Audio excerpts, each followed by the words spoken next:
روزہ رکھنے سے اگر بیمار ہو جائیں گے؟ روزہ رکھنے سے بیمار ہونے کا جو مطلب ہے وہ کیا ہے، اس کو دیکھنا پڑے گا۔ دیکھیں، ایک تو یہ ہے کہ خیال یہ ہے کہ بھی روزہ رکھیں گے تو بیمار ہو جائیں گے، کمزوری آ جائیں گی۔ نہیں، کمزوری ہونا اور چیز ہے، بیماری ہونا اور چیز ہے۔ کمزوری تو آئے گی آئے گی، روزہ رکھیں گے جب اتنا ٹائم نہیں کھائیں گے تو کمزوری تو آئے گی۔ افطار کے وقت تو پہلوان بھی جو نا یوں کر کے بیٹھا ہوتا ہے، تو لہذا کمزوری تو آئے گی۔ ٹھیک ہے، بیمار ہونا اور چیز ہے، کمزوری ہونا اور چیز ہے۔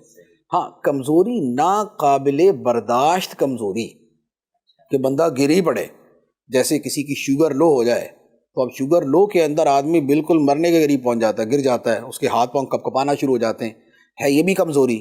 لیکن یہ کمزوری وہ ہے جو شدید تکلیف کا سبب ہے۔ تو بات یہ ہے کہ اگر تو محض کمزوری کی بات ہے تو اس کے لیے تو روزہ چھوڑنے کی کوئی اجازت نہیں۔ دوسری بات یہ ہے کہ روزہ رکھنے سے حقیقتاً بیمار ہو جانے یا بہت شدید کمزوری کا ظن غالب ہے، گمان غالب ہے کہ ہو جائے گا، تو اب ایسی صورت میں شریعت نے کئی صورتیں بیان فرمائی ہیں کہ جن کے اندر اسے روزہ چھوڑنے کی اجازت ہے۔ جیسے یہ بھی ہو سکتا ہے کہ کسی آدمی کو روزہ رکھنا وہ برداشت نہیں کر سکتا، جیسے بوڑھا آدمی۔ اب بوڑھے آدمی کے لیے شریعت نے فدیہ رکھا ہے، یعنی ایسا بوڑھا کہ جو روزہ رکھنے کی نہ اب طاقت رکھتا ہے نہ تب طاقت رکھتا ہے، یعنی بعد میں بھی نہیں رکھ سکے گا، تو اس کے لیے فدیہ کا فرمایا۔ تو اب یہ کیا ہے کہ جن میں روزہ رکھنے کی طاقت نہیں ہے، وَعَلَى الَّذِينَ يُطِيقُونَهُ فِدْيَةٌ طَعَامُ مِسْكِينٍ، تو یہ وہی ہیں کہ جو روزہ رکھنے کی طاقت ہی نہیں رکھتے۔ دوسرے وہ ہیں کہ جو بیمار پڑ جائیں گے تو وہ بھی اصل میں وہی ہوئے کہ جو روزہ رکھنے کی بعد میں طاقت نہیں رکھتے۔